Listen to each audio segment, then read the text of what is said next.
नारायण साकार हर की संपूर्ण ब्रह्मांड में सदा सदा के लिए जय जयकार। जब इंसानियत नहीं रहती, मानवता दिखाई नहीं देती, इसका मुख्य कारण है व्यक्तिगत स्वार्थ। जब जनसाधारण गुरु सदगुरु भगवान जी ज्ञानी ध्यानी जब व्यक्तिगत स्वार्थ में संलिप्त हो जाते हैं, डूब जाते हैं, कर्म भ्रष्ट होना, धर्म भ्रष्ट होना स्वाभाविक है।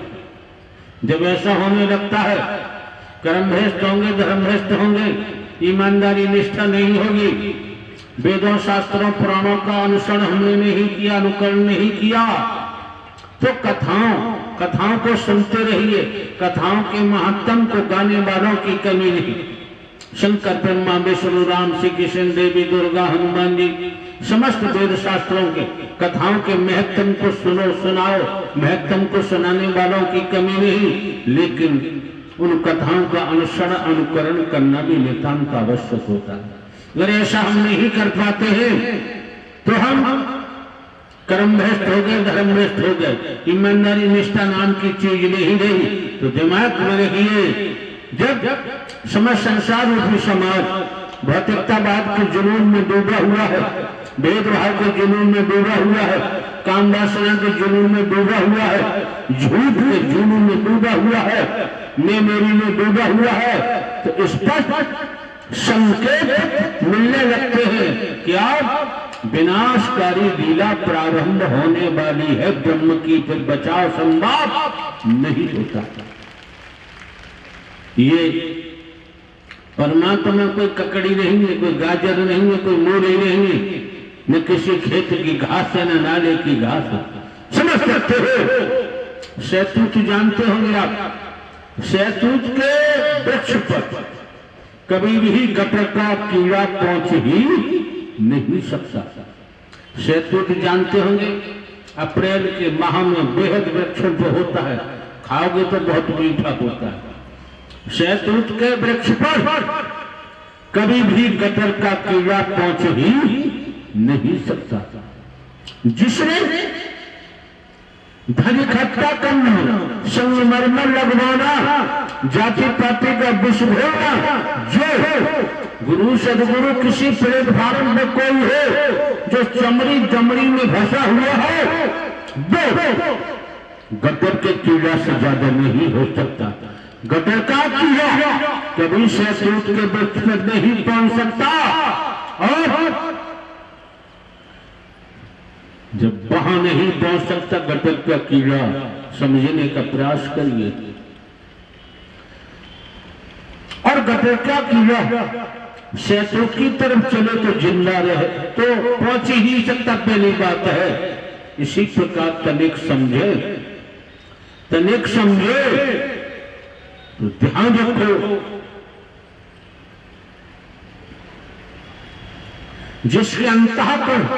जिसका अंतःकरण पाप पवित्र है, अंतःकरण पारदर्शी है, वो कभी भी गटर का नाला जैसे भंग पाखंडाडंबर, अंधविश्वास ढकोसला, भेदभाव जाति पाति ऊंच नीच और शंकर ब्रह्मा विष्णु राम श्री कृष्ण देवी दुर्गा हनुमान जी के नाम से धन नहीं ले सकता, वस्तु पदार्थ नहीं ले सकता।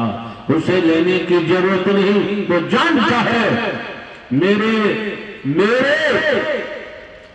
साकार हरि में पूरे भूलोक में वनस्पति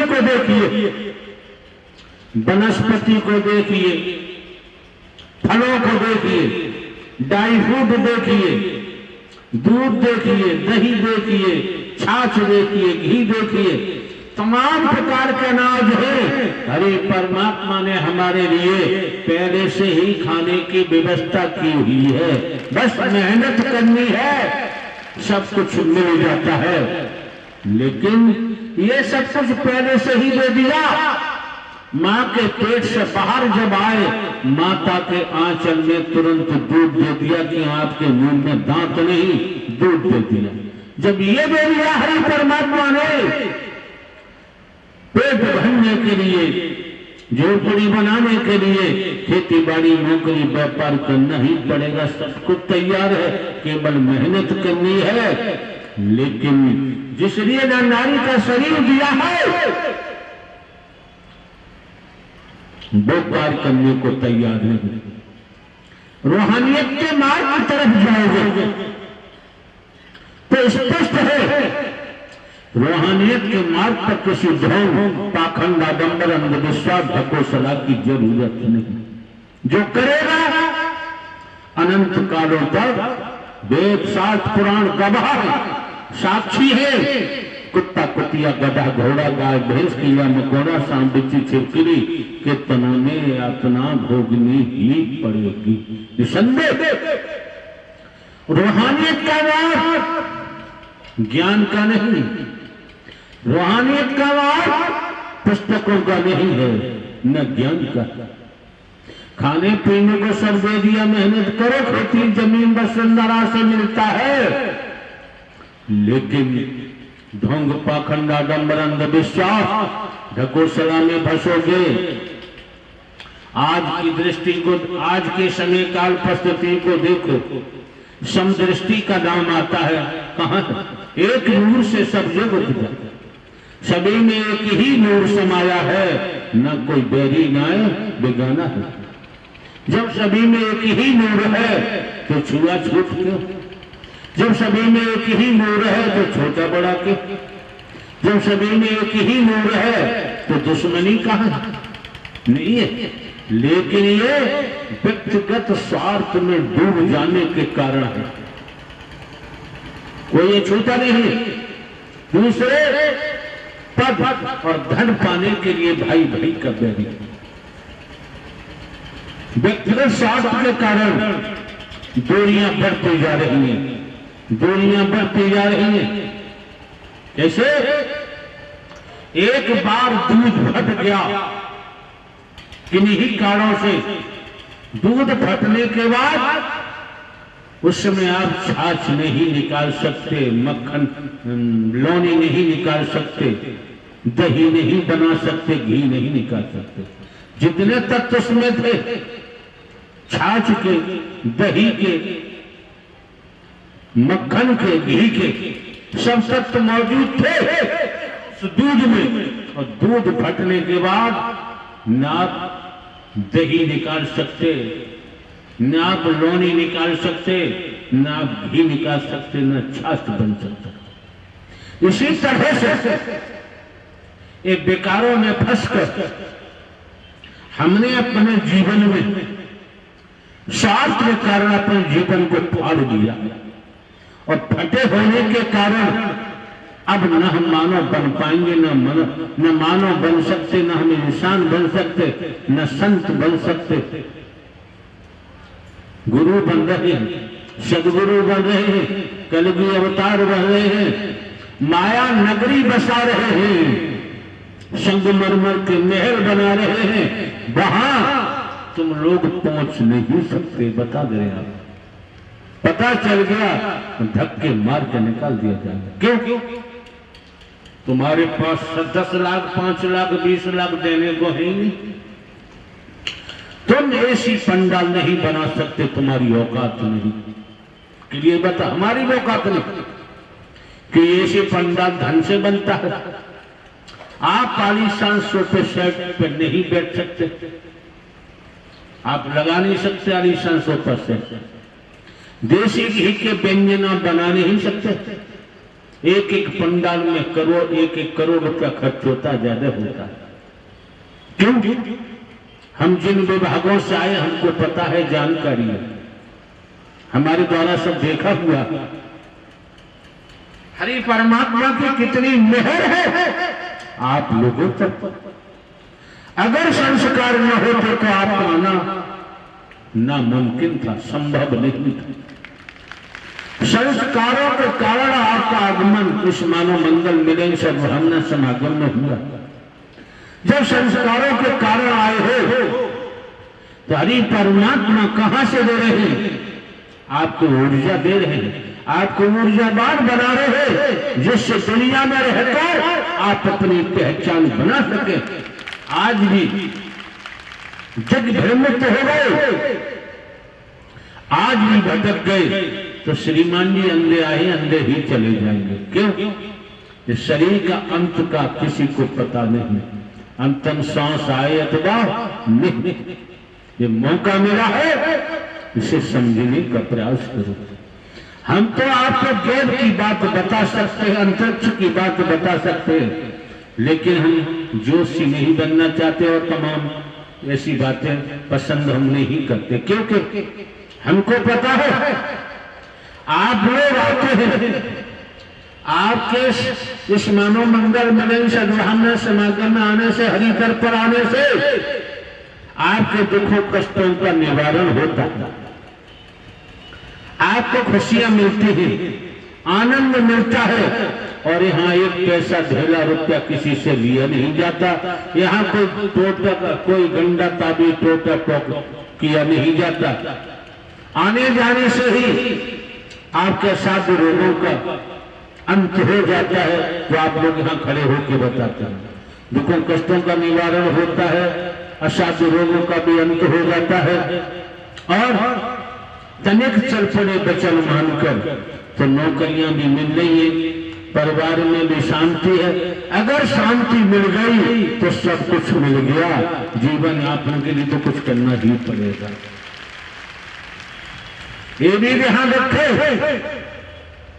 मरा हुआ दीपक कभी किसी को रोशनी नहीं दे सकता, मुर्दा चिराग कभी किसी को प्रकाश नहीं दे सकता। तो हमने तो इशारा किया है संस्कार। अब संस्कार कैसा है आपका? खेती बाड़ी नौकरी व्यापार करते हुए परिवार में रहते हुए जब से जीव हुआ संसारी, बंधा की तो मरकत की नहीं। संस्कारों के कारण साक्षात हरि परमात्मा ने आपकी हथकड़ियां बेड़ियां तोड़ी, स्वतंत्र किया और संस्कार उजागर किए। और संस्कार उजागर कर जब आना हुआ, परम सत्ता सुप्रीम अथॉरिटी साकार परमात्मा आपको यहां बैठे हुए ऊर्जावान बना रहे हैं, और ऊर्जावान बनने के बाद बनते ही जाएंगे, चलते ही जाएंगे, तब आपकी समझ आएगा कि जीवन हमारा बर्बाद हो।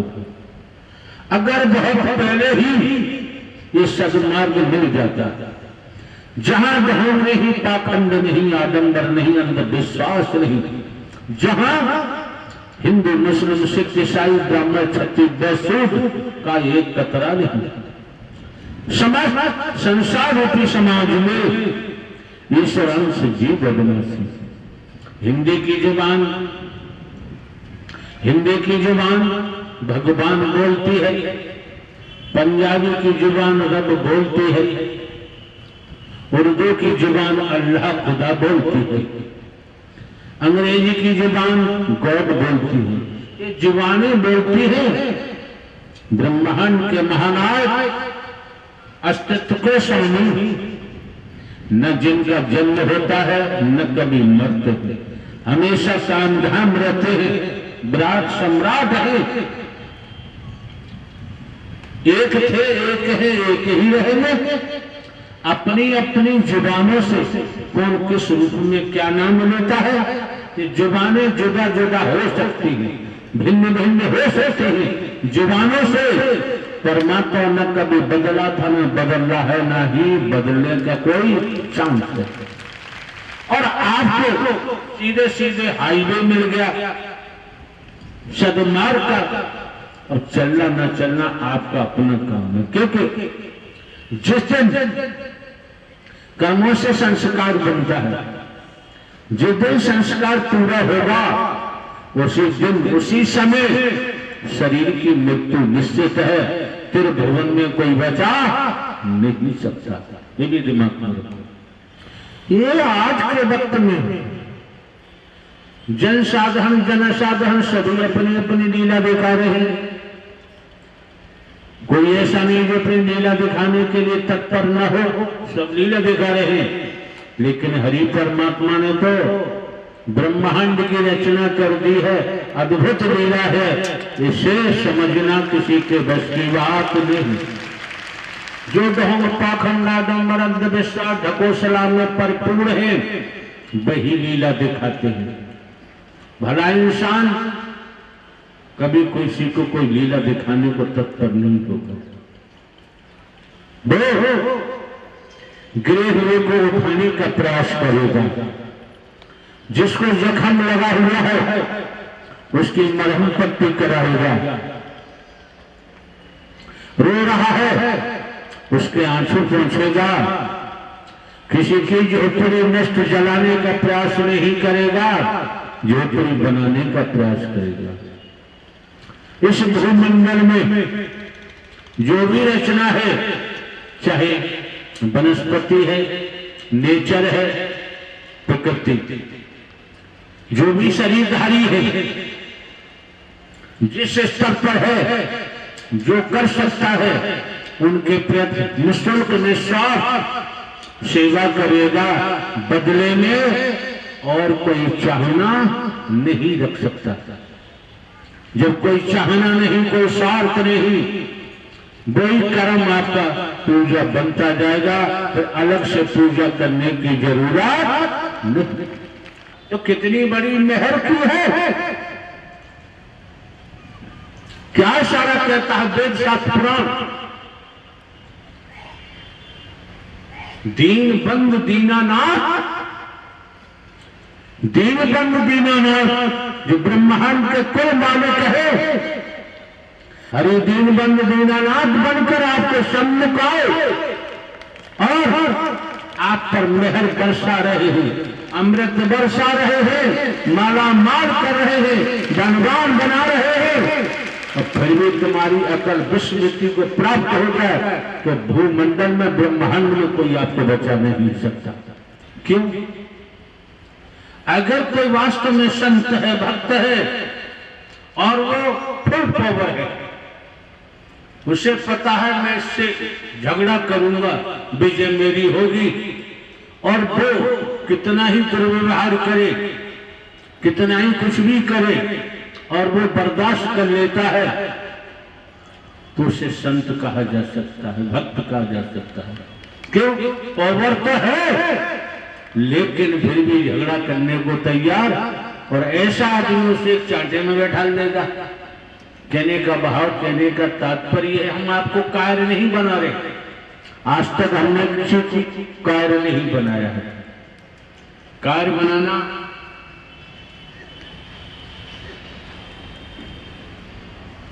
हम पसंद नहीं करते। क्यों? अगर राष्ट्र के प्रति कोई ऐसी स्थिति निर्मित होती है तो अब वहां का कार्य बनोगे, हाथ जोड़ के खड़े रहोगे। जो कार्य बनेगा, हाथ जोड़ के खड़ा रहेगा, वो राष्ट्र का वासी है ही। कैसे? हाथ उठाना पड़ेगा ईमानदार। भारतवर्ष, आप लोग सभी भारतवर्ष के अंदर रहते हैं, हाथ उठाओ, रहते हैं। अरे भारतवर्ष के अंदर रहते, हाथ उठाओ। दूसरे डाउन, भारतवर्ष में रहते हैं, फिर उठाना पड़ेगा। भारतवर्ष आपका है, हाथ उठाओ, आपका है। 2 पॉइंट। तीसरा पॉइंट है,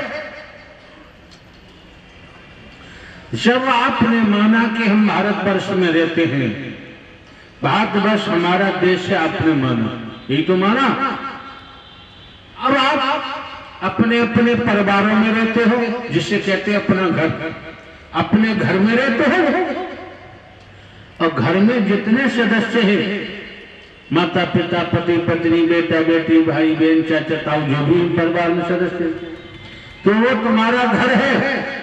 और घर में इतने सदस्य रहते हैं, घर के सदस्य साथ कोई भी समस्या आती है, परिवार के सभी सदस्य मर मिटने को तैयार हो जाते हैं।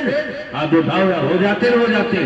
कि वो आपके परिवार के सदस्य हैं, तो मर मिटने को तैयार हो जाते हैं।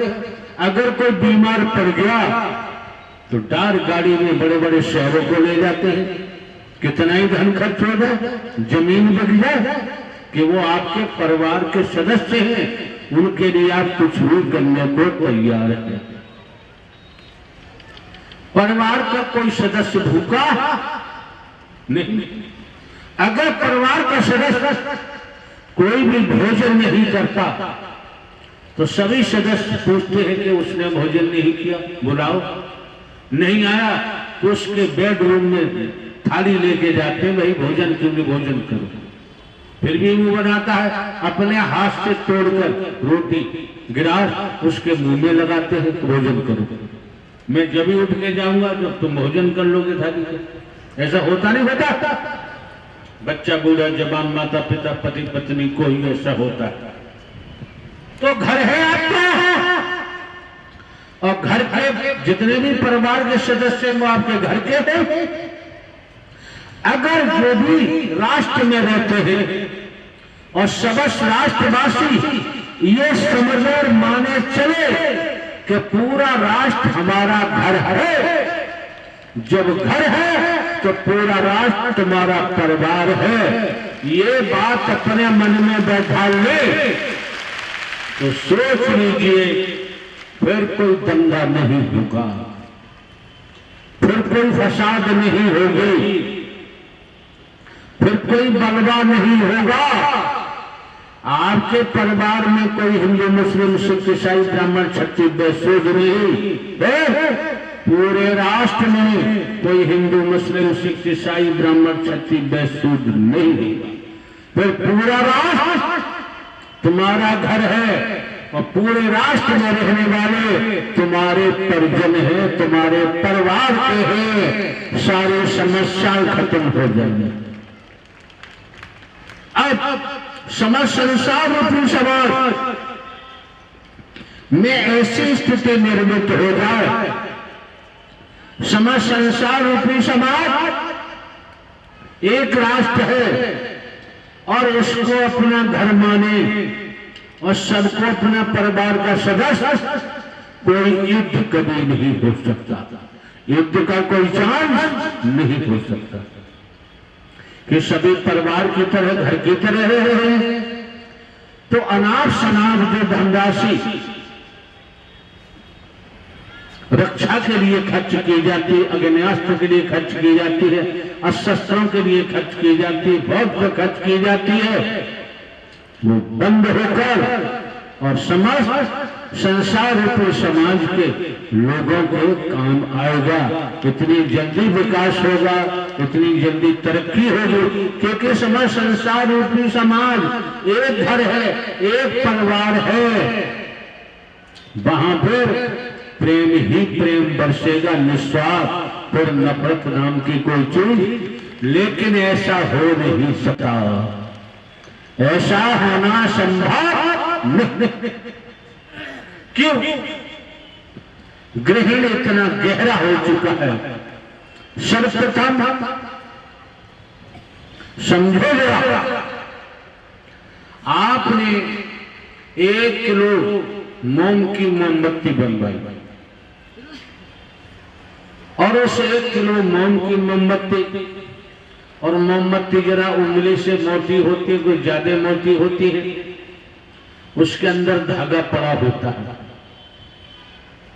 आपने 1 किलो की मोमबत्ती बनवाई, उस मोमबत्ती के अंदर आपने सोने का तार डलवा दिया कि मोमबत्ती है 1 किलो की और सोने का तार डलवा दिया, बहुत ज्यादा रोशनी करेगा। आप किसी अग्नि से उस सोने के तार जो मोमबत्ती के बीच में पड़ा हुआ 1 किलो जलाते रहिए, मोम पिघल पिघल के बह जाएगा, लेकिन उस मोमबत्ती से एक कतरा भी प्रकाश आने वाला नहीं। मेन मुद्दा है बच्चे बूढ़े जवान लंडारी, समस्त संसार रूपी समाज में ज्ञानी ध्यानी गुरु सदगुरु भगवान सबके पास अहम का धागा है। अहम का धागा पड़े होने के कारण रूहानियत का प्रकाश होता ही नहीं। जब रूहानियत का प्रकाश नहीं हो पा रहा तो हरे परमात्मा का दर्श मिलना भी संभव नहीं। मोह की मोमबत्ती है, बहुत लंबी मोती दादी। काम वासना की मोमबत्ती है, झूठ की मोमबत्ती है, छल कपट की मोमबत्ती है, हेरा फेरी की मोमबत्ती है, चालबाजी की मोमबत्ती है। इनमें से जलाते हो तो वही रोशनी समझ में आती है, लेकिन जो जीवन मिला है इसके उद्धार के लिए सदमार्ग पर चलना और आपको पूरे शरीर को जो मोमबत्ती बनाया जा रहा है इसमें नम्रता का धागा डाला जा रहा है और इसके द्वारा प्रेम, प्रीति, मोहब्बत का प्रकाश निकले। जब प्रकाश निकलेगा एक नहीं अनेक प्रकाश के तले चलना शुरू कर देंगे। फिर एक मशाल आपके हाथ में है सत्य की, फिर आप चाहेंगे कि दोनों हाथ में सत्य की मशाल जलते हुए लेके चलेंगे तो और भी साथ हो जाएंगे। अन्यथा ये जीवन रूपी दीपक किस समय आपका समाप्त हो जाए, किस समय मृत्यु हो जाए, कोई नहीं जानता। ये मौका मिला है, समय मिला है, वक्त मिला है, जो हमारे द्वारा आपको बोला जा रहा है।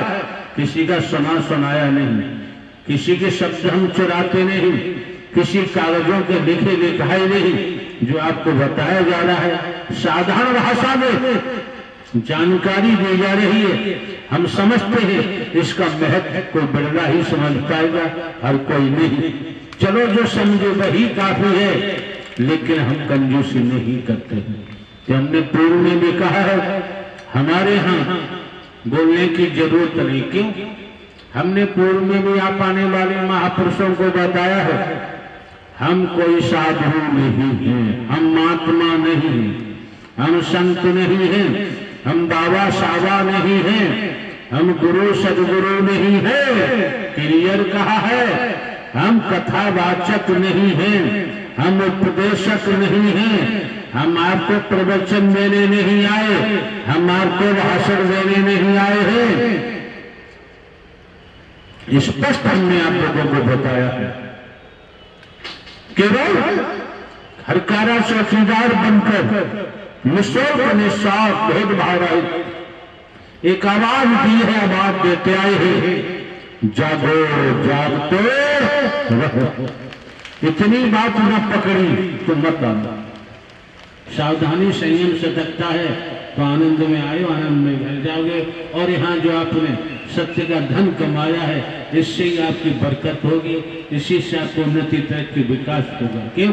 तपेश्वरी सो राजेश्वरी, ये त्याग तपस्या है आपका। इसी से राजपद मिल जाते हैं, धन दौलत मिल जाती, इसी से ऐश्वर्य मान सम्मान मिलता है। और नहीं किया है उनकी दुर्गति ही होती है, आज भी हो रही है। नारायण साकार हर की संपूर्ण ब्रह्मांड में सदा सदा के लिए जय जयकार।